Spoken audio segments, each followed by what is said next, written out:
भैया देशमुख यांचे जे मारेकरी आहेत त्यांच्यावर कठोर शिक्षा झाली पाहिजे, त्यांना फाशी शिक्षा झाली अशी पाहिजे मागणी त्यांनी अशी केली. त्यांनी केली. नाही, त्यांनी मागणी काय करावी हा त्यांचा अधिकार आहे. आणि तपासामध्ये काय पूर्ण पारदर्शक तपास करणं हा सीआयडी कडे तपास असल्यामुळे सीआयडीचं काम आहे.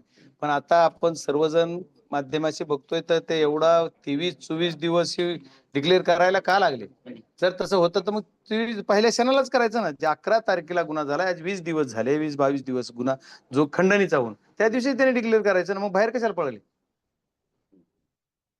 तरी करायचंच होतं डिक्लेअर त्या दिवशी करायचं. जर केलं असेल तर मला माहित नाही. पण त्याच्यामध्ये त्यांनी एक वाक्य वापरलं की राजकीय राजकीय दबावापोटी. द्वेषापोटी राजकीय द्वेष. राजकीय दोष, दबाव, सरकार कुणाचं, दबाव कुणाचा, राजकीय दोष कुणाचा, सगळं उघड्या डोळ्यानं बघते. त्याच्यामुळे राजकीय दोष कुणाचा आहे? कोण राजकीय दोष देते? आता राजकारणात 3 पक्ष सरकारमध्ये ते तिन्ही पक्षाचे सगळे लोक हे करलेत. मी थोडा एकटा बोलतोय, माझा आमदार थोडा बोलतोय. आम्ही सगळे तुमचे भारतीय जनता पार्टीचे आमदार 2 आहेत, ते दोन्ही बोललेत. राष्ट्रवादीचे 3 आमदार आहेत, अजितदादा गटाचे ते बोललेत. परत आज इथं आमच्या त्या मोर्चाला भारतीय जनता पार्टीचे अभिमन्यू पवार होते. परत तुमच्या आमच्या अण्णासाहेब पाटील महामंडळाचे नरेंद्र पाटील ते पण होते.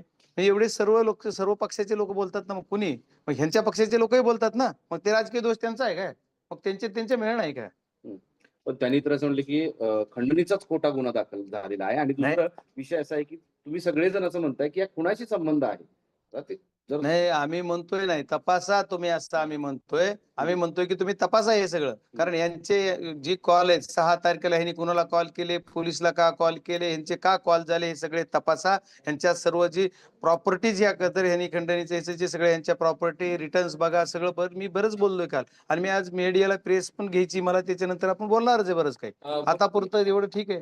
नाही एक शरण झाल्यानंतर तुमची काय अपेक्षा आहे? नाही, माझी अपेक्षा तपास यंत्रणा माझी एकच अपेक्षा आहे.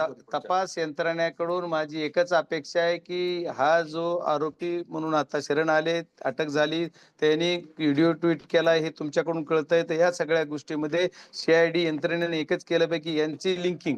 कारण आम्ही म्हणत नाहीये, शासन म्हणतंय. ज्या शासनामध्ये त्यांचे सर्व वरिष्ठ काम करतायत ते शासन असं म्हणतंय की तिन्ही गुन्हे क्लब केलेत. जर याच्याशी त्यांचा संबंध नाही तर तिन्ही गुन्हे क्लब का केले? मर्डर केसची गुन्हा सीआयडी कडे दिला. हा गुन्हा खंडणीचा इथं एसपी आणि पोलीसकडे होता, तो सीआयडी कडे वर्ग का केला? मग सीआयडी कडे वर्ग करायला लावला, सीआयडी तपास करत नाही म्हणून करायला लावला का कसा केला? मग परत अॅट्रॉसिटीचा गुन्हा तिकडे वर्ग केलाय.